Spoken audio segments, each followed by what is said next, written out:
Michel de Certeau was writing in the late 1980s, was beginning to see that this society of the spectacle was having some real and lasting effects on the population. Was French, so that's why we see a lot of the translation issues where thick text is now even thicker. But I want to share just a few things with you from chapter 13 of his book, The Practice of Everyday Life. The chapter is called Believing and Making People Believe. First thing to know about Descerteaux is that he believes that the majority of believing, or the power that comes with believing, is done when we say that we believe something.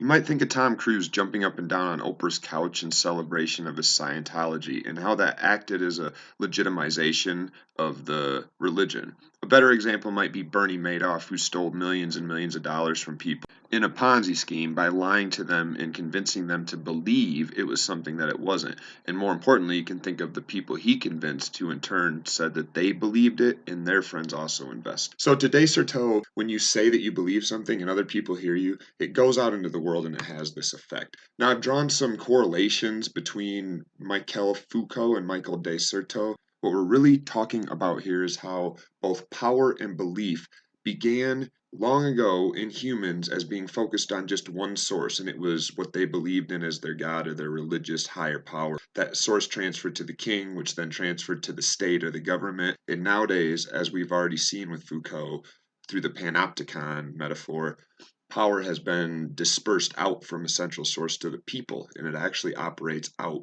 in each one of us, sometimes to the extent of policing ourselves. Belief is the same way. It is now no longer restricted to religions or to creeds or to ways of being. We believe in all sorts of things, as we're going to see. Another way to think about this is, as I just said, power having gone from an outer source along with belief in Descartes' world to God, and then later on onto a king who is considered to be bestowed by God, and then later on the king evolved to a state or a government, as we've talked about for many reasons having to do with how power works best, and that government then flipped belief and power back out to the people and allowed them to do their own governing, their own surveilling, their own oversight and labeling, and on the belief side also allowed institutions to rise up that gave people something to believe in.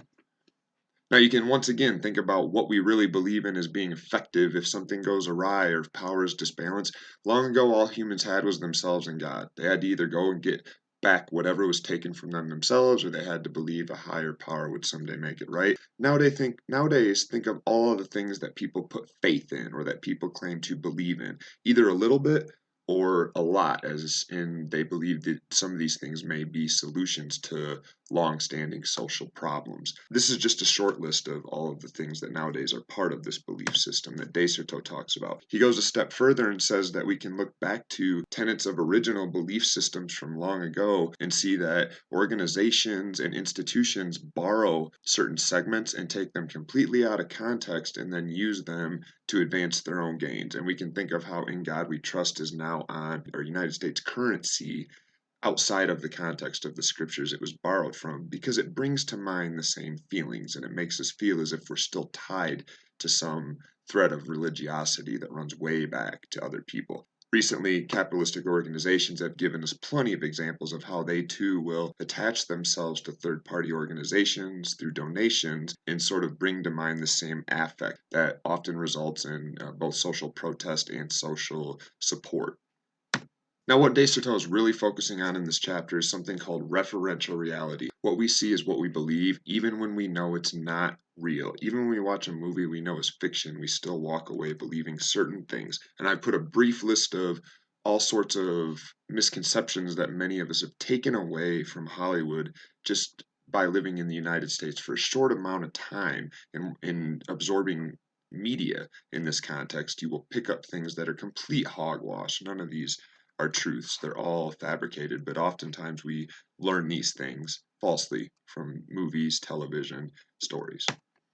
And one more way to think about this that we're going to talk about more in class is that we actually dictate what is an event and what happened by our television. Many of us get up on Thanksgiving morning or Christmas and tune into football games, Macy's Day parades, and often instead of enjoying these things in person, we enjoy third hand through reporters that are telling us the news. They are telling us the truth of our world. You can think of the Oscars as another way of thinking about how we decide who is successful and who is not historically in a given year.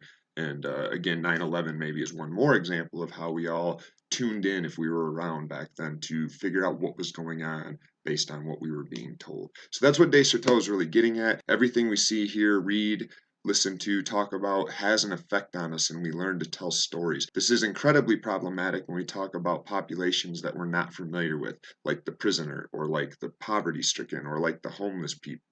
Population, or like addicts, groups that are historically already segmented and oppressed, and that the majority don't have a really good idea of how their lifestyle is except to tune into misrepresentations on television.